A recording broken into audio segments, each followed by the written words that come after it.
Well, if you've been monitoring the news in the last 24 hours, you know there's growing concern about the safety of sex workers, in particular in Johannesburg, after the bodies of 6 women, believed to have been sex workers operating in the CBD, were found. Many of them, at least most of them, in fact, I should say, were, according to police, at an advanced stage of decomposition when they were found at a panel beating workshop in central Joburg. Today, a 20-year-old man has appeared in court as the suspect linked to at least one of the murders. Let's speak about this now with the Sex Workers Education and Advocacy Task Force's Megan Lessing. Megan, a very good evening to you. Thank you so much for being on News at Prime. Are you hearing anything more about what happened in the CBD? We haven't. I think we know as much as, South Africa at this point knows. When the news broke on Sunday, we were flooded with calls, people wanting to know what has happened, did we know, sex workers, anxiety and fear. Then today, obviously, there was the big court support that was happening in Johannesburg, the first appearance by the suspect. And, from there, we've put out statements, we're trying to gather things, but we haven't learned anything new as to, why this has happened, what has happened. And we're all waiting for some news.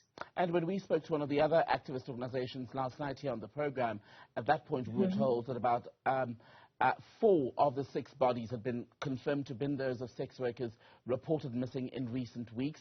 Have you heard anything about the link between these women having just been victims of murder, of actual sex workers who were targeted? So, what we know is that at least 3 sex workers have been, officially reported missing, to the police, and that is since July. And what we also know is that some people believe that the person, the body that was found, is of a sex worker. Unfortunately, and at this point, we're going to go with the police to say that, people strongly suspect that that's the case. It's the 3 sex workers that went missing and the 4th. But we cannot, without, the forensic analysis and DNA, say for sure that it is.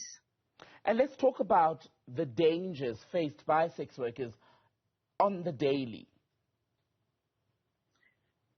Yes. So, nobody really has to die for government to take seriously, what sex workers face every day. But we really hope that this case will highlight, in terms of to the public, what sex workers face, extreme high levels of violence, harassment by the police.